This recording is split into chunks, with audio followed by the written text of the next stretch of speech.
Posibles causas de la orfandad eclesial. Hace pocas horas ayer grabé un video, hice una comunicación bajo este título.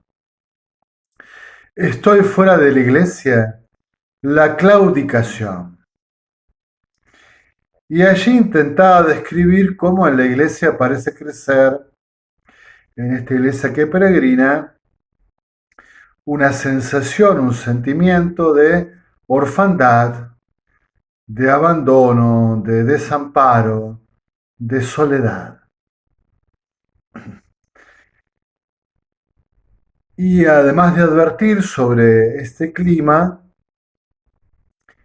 invitaba, sugería que probablemente su causa fuese alguna claudicación, o sea, una infidelidad, una traición de la iglesia consigo misma que produjera este efecto de orfandad, de desconcierto, de desorden, de confusión y de estar a la intemperie.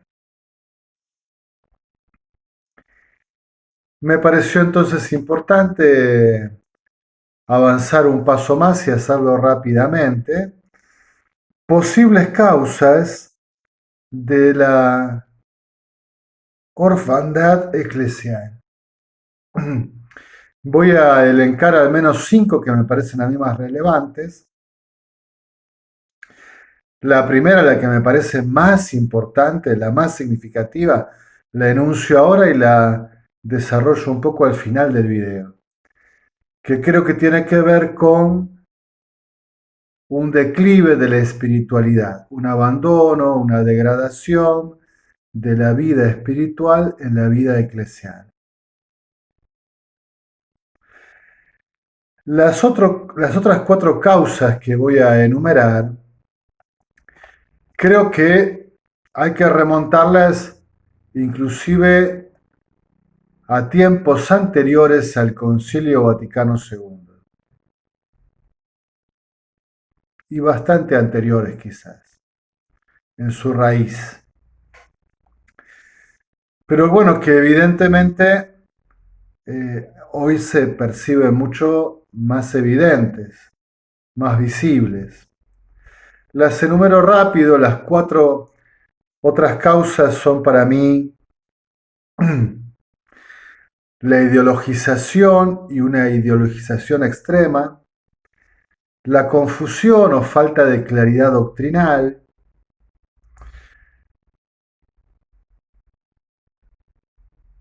el declive del cristocentrismo que también hace más difícil percibir el rostro del Padre,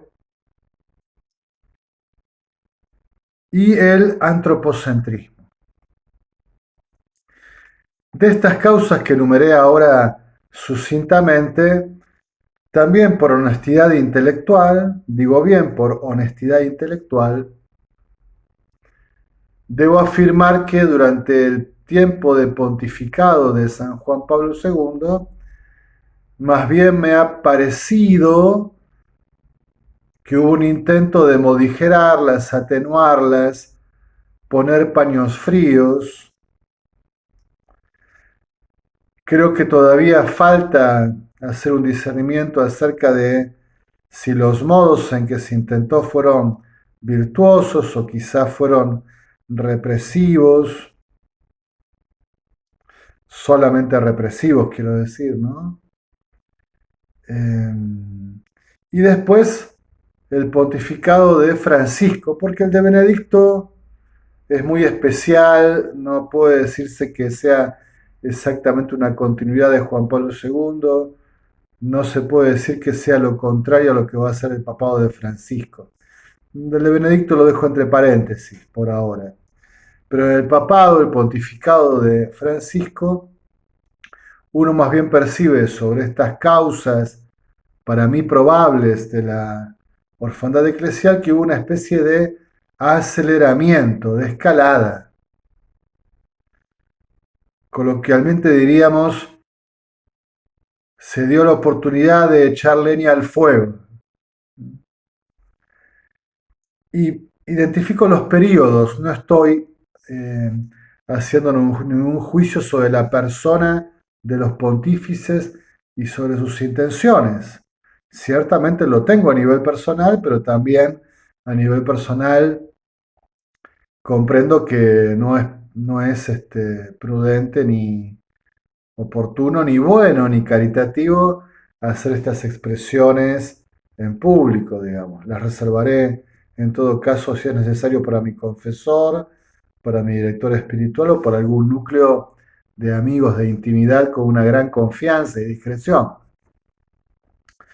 Pero en los periodos pareciera esto, ¿no? Que en el periodo de Juan Pablo II se intentó contener, ordenar, modigerar, ya digo, no sé si de un modo virtuoso o excesivamente represivo, y durante el tiempo del papado de Francisco más bien como que se dio rienda suelta a escalar la cuestión, a acelerar las dinámicas.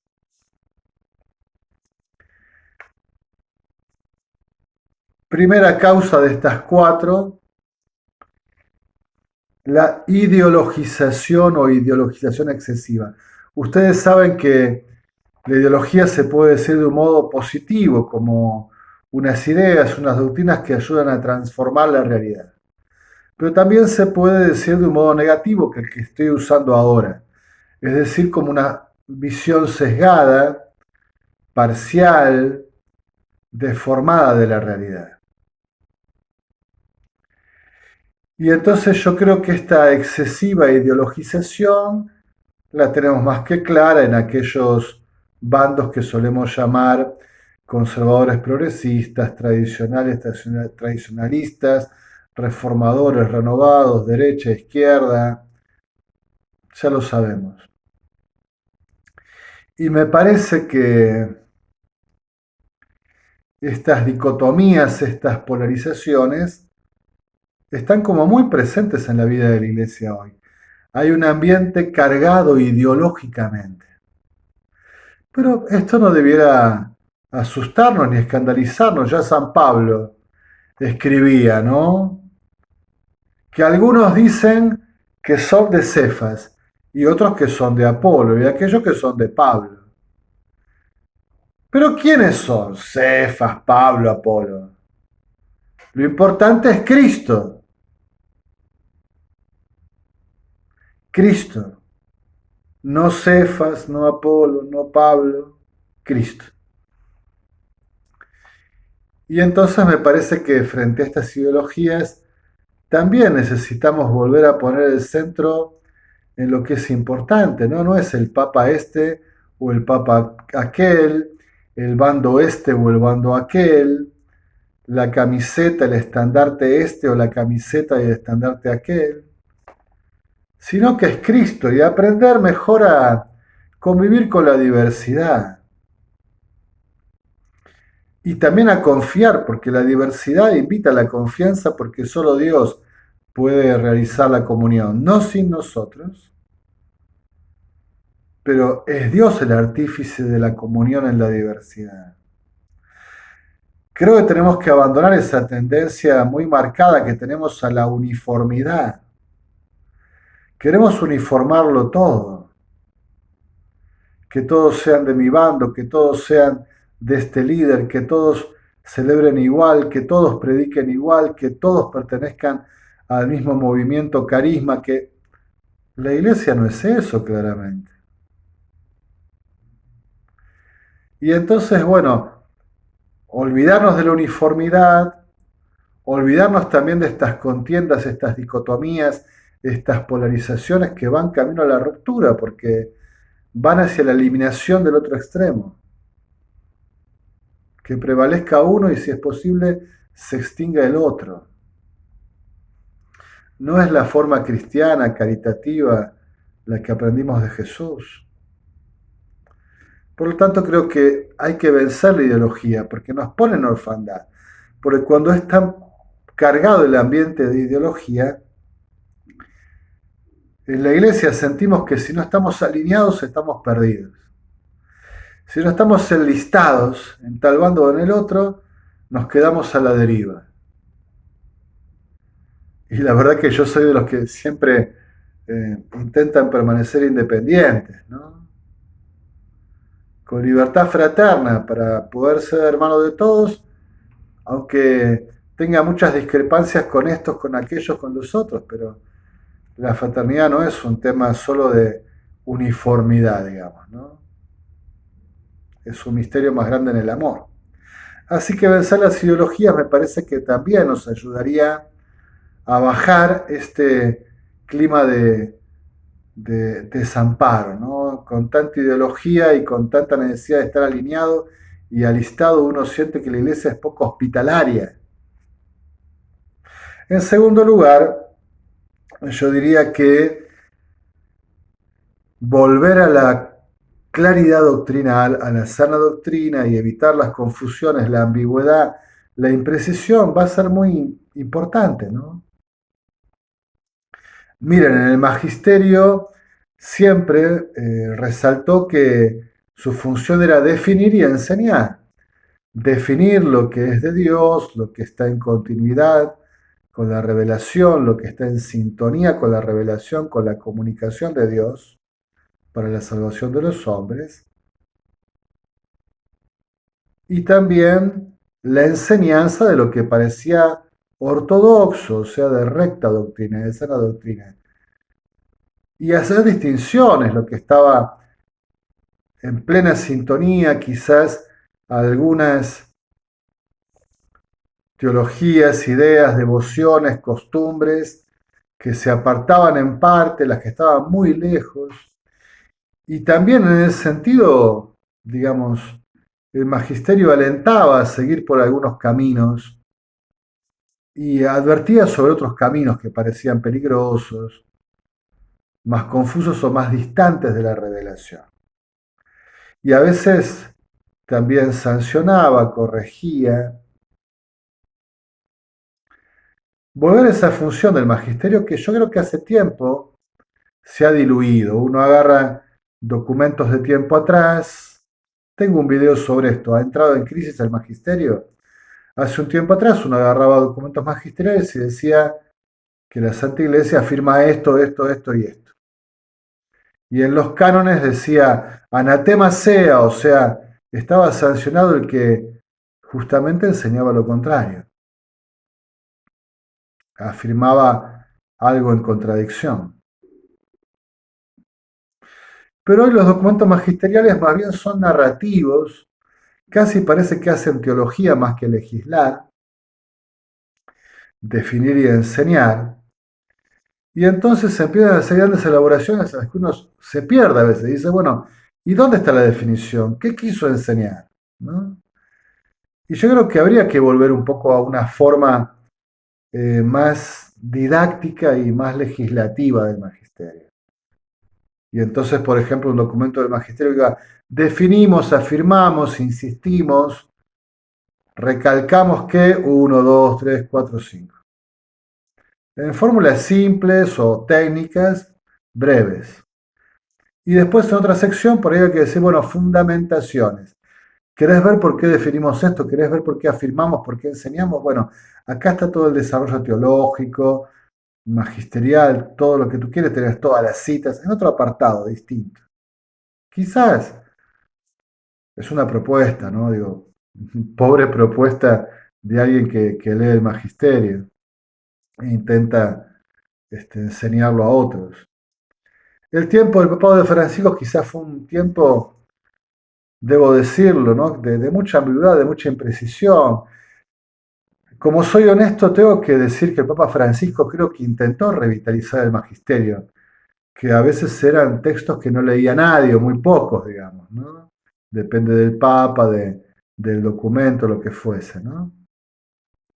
Pero quiso poner de nuevo en valor, en relevancia el magisterio, y lo hizo más informal, daba entrevistas, se expresaba en cualquier momento, mucha era una apreciación suya espontánea, coloquial, y bueno, y los documentos del magisterio que algunos tuvieron dificultades, también se les marcó cierta imprecisión, cierta ambigüedad, cierta disrupción con el magisterio anterior, Yo creo que hubo un intento de revitalizar, pero también hubo mucha imprecisión o a veces aspectos que no quedaban claros, que daban lugar a ambigüedades, a sospechas de malas intenciones, lo que fuese, digamos, ¿no?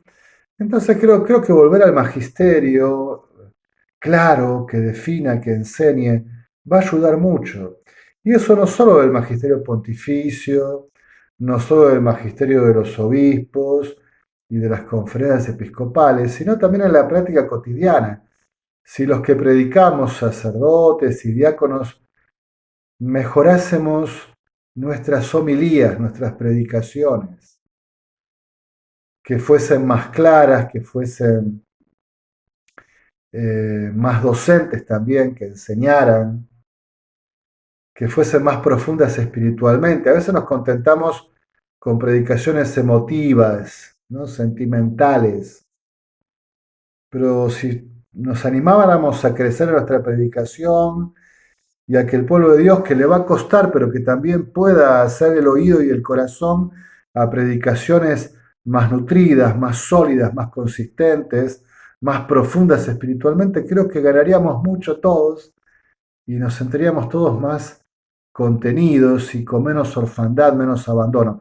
Si en la casa papá y mamá están discutiendo todo el tiempo, papá dice una cosa, mamá dice la otra, y los hijos no saben para dónde disparar, hacen la suya los hijos al final, y todo es un gran desconcierto, ¿no?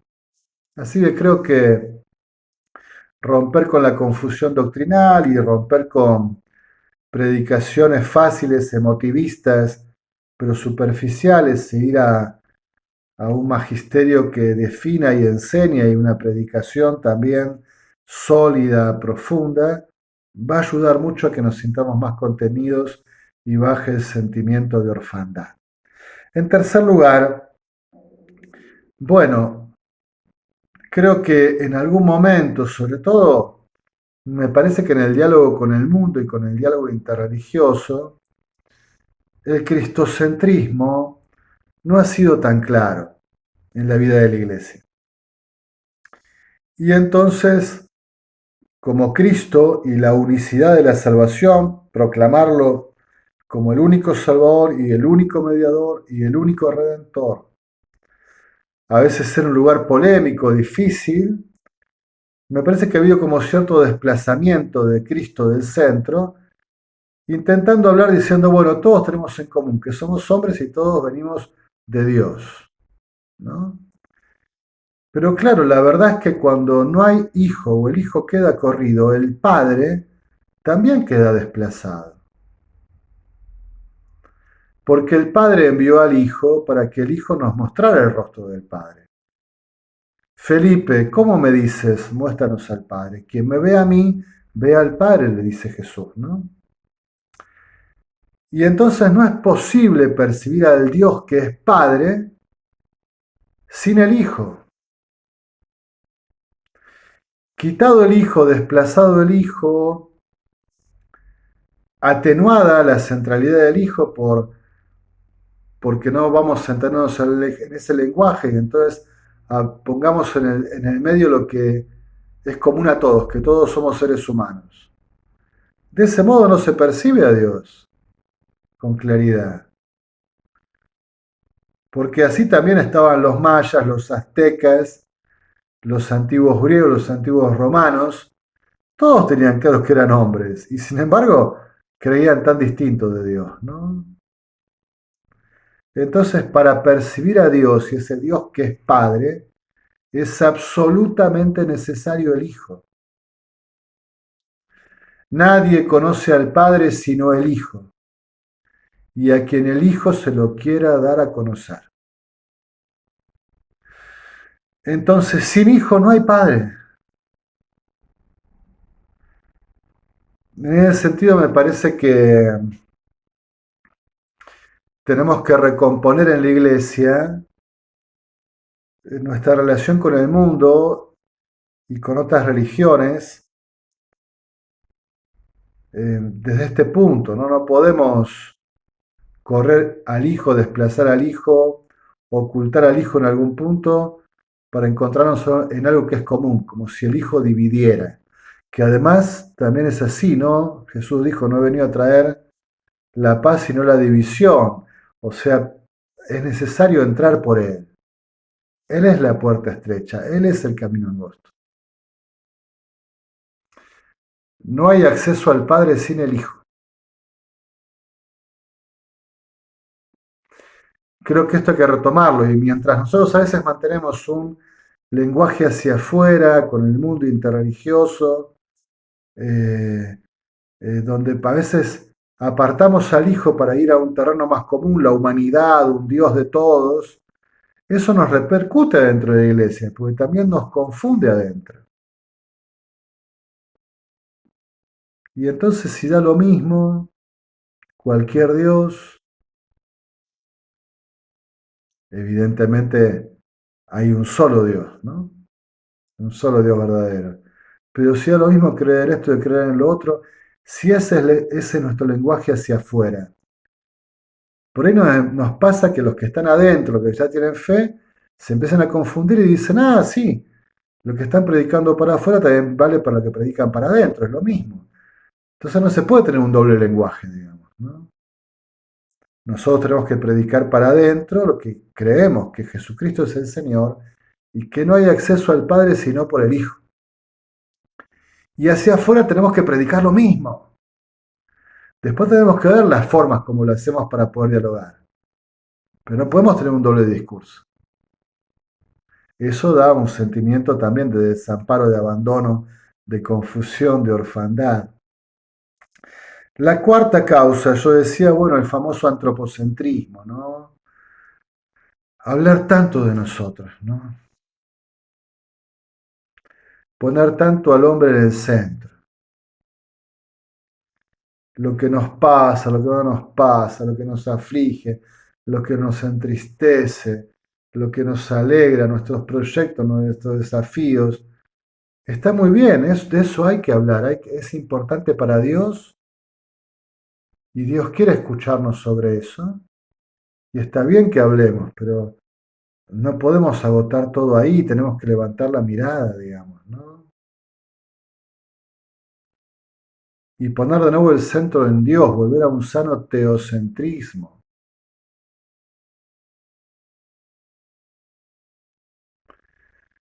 A veces nos pasamos la vida de la iglesia haciendo reuniones y hablando de procedimientos, de metodologías, para que todos se sientan representados, para que todos puedan hablar, para que todas las opiniones, para que aquello, para que lo otro. Pero vieron qué poco que rezamos a veces cuando estamos juntos. Cuánto falta la adoración eucarística, la centralidad de la Eucaristía, ¿no? Preguntarle a Dios, invocar al Espíritu, ¿no? Y claro, terminamos cansándonos de hablar tanto de nosotros, de procedimientos, de votaciones, y si para aquí y para allá, porque parece que todo es humano, digamos, ¿no? Que no es sobrenatural. Qué distinto es cuando todos percibimos la gracia de Dios, ¿no? Que Dios abre un camino, que Dios es el que está hablando, y todos nos encolumnamos detrás de esa impresión, discernimiento sobrenatural. Es Dios el que habla, es Dios el que muestra. Vamos por acá. Me parece que a veces estamos confundidos todo el tiempo en hablar de lo que nosotros pensamos, decimos, y creemos que de esa forma vamos a encontrar la voluntad de Dios. Y creo que para encontrar la voluntad de Dios que nos aúna, que nos reúne en comunión, ciertamente tiene que ver con expresar nuestras opiniones, nuestros deseos, nuestras búsquedas, tristezas y alegrías. Pero otra parte es hacer silencio, entregar todo lo nuestro y dejar que Dios se manifieste y que Dios se transforme. Lo nuestro de algún modo tiene que morir para que nazca la vida de Dios. Es ese proceso propio de la Pascua, ¿no? Volver a poner a Dios en el centro, volver en el centro del misterio, no tanto en el centro lo humano y las metodologías, las capacidades, la logística, los recursos humanos, sino poner de nuevo en el centro a Dios con su gracia, con su acción salvadora. Si percibiéramos la presencia de Dios en medio nuestro, no tanto nuestras presencias. Nuestras presencias son valiosas, pero no sacian el corazón. Si percibiéramos la presencia de Dios, entonces estaríamos más tranquilos, más serenos, nos sentiríamos más cobijados en refugio, más seguros. Finalmente, digamos, yo quisiera aportar que me parece que el gran problema, la gran causa de este sentimiento de orfandad es el déficit, la debilidad de la espiritualidad, de la vida en el espíritu, del encuentro profundo con Dios en el misterio. Y si me apuran diría de la experiencia contemplativa, de la vida mística.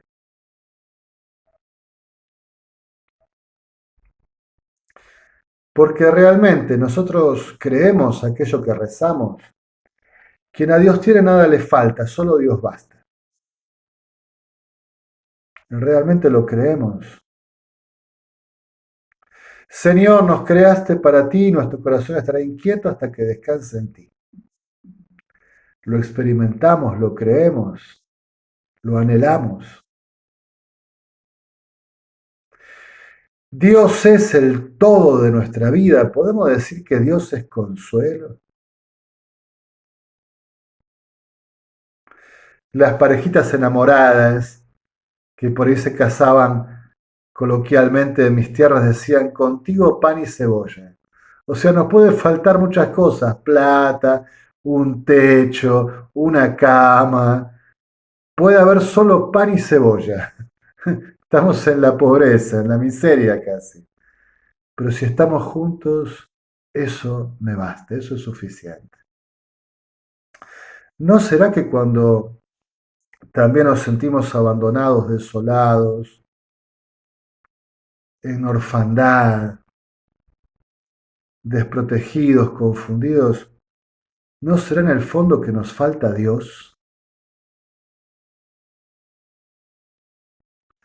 Que nos falta ese encuentro, ese trato en la oración, en los sacramentos, en la Eucaristía, en la escucha de la palabra, porque me da la impresión de que quien tiene a Dios en su vida y quien tiene una espiritualidad serena, cotidiana, fuerte, intensa, profunda, mira las cosas desde otro lugar.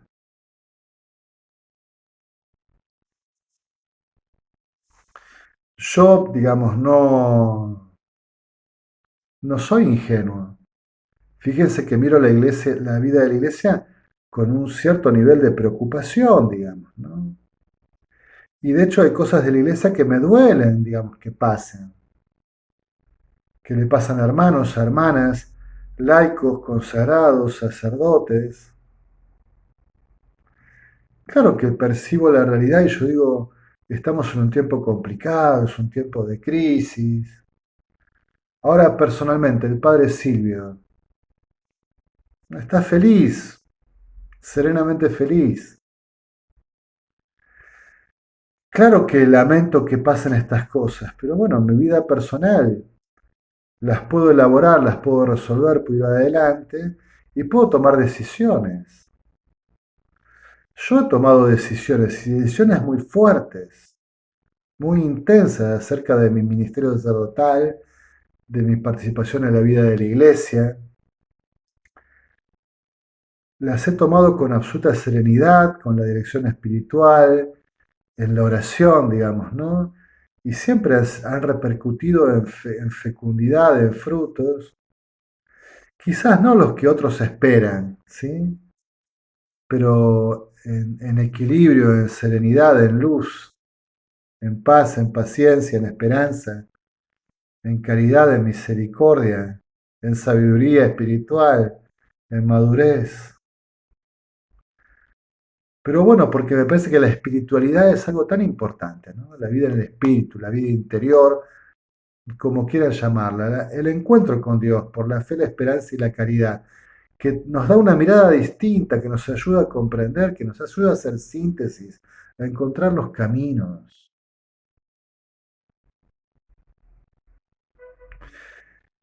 Creo que sin este encuentro profundo con Dios, cotidiano, sereno, disciplinado, transformador, siempre vamos a sentir la orfandad. La orfandad, el abandono, el desamparo, sentirnos a la intemperie, nos angustia, nos saca de eje, nos desequilibra cuando la relación con Dios es débil. Yo hoy no estoy, digamos, no soy ignorante de que mi vida sacerdotal, como siempre, pero hoy más que nunca, está como apoyada en el vacío. Que hoy hay muchas menos contenciones que hace 30, 40, 50 años para el ministerio sacerdotal. Que hubo un montón de variantes de mi vida, de variables, la salud, la enfermedad, lo económico, eh, digamos, la convivencia con los demás, están en situaciones más inestables que hace tiempo atrás. Y sin embargo, digamos, hay algo que nunca falta, Dios. Dios nunca va a faltar. Y si Dios está, uno camina, va para adelante, ¿no? Por lo tanto, creo que es tan importante trabajar la espiritualidad personal y comunitaria. Si en nuestras parroquias hubiese más oración, más adoración eucarística, más encuentro o lectura orante de la palabra de Dios, eucaristías mejor celebradas, gozosas, profundas, contemplativas, nos vamos en actividades. Y a veces queremos con actividades resolver la vida de la iglesia. Pero la vida de la iglesia se resuelve con Dios, en el encuentro con Él. Bien, creo que este eje de la espiritualidad es un eje clave. Yo le daría primacía al eje de la espiritualidad, digamos, ¿no? Para resolver la orfandad en la vida de la iglesia, personal y comunitaria. Bien, creo que es cierto que es un tiempo donde por estas causas y otras más quizás nos sentimos desamparados, abandonados, frágiles, huérfanos, desorientados, pero creo que lo tenemos todo a la mano para resolver la situación.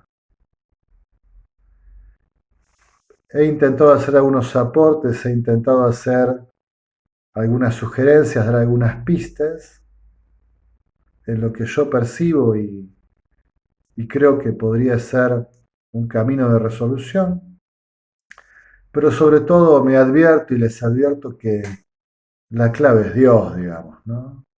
Tener a Dios, estar y permanecer en Dios, ser de Dios. En el encuentro profundo, en la alianza amorosa y fiel con el Señor, la vida se encuentra sostenida y transformada. En alabanza y gloria de la Santísima Trinidad.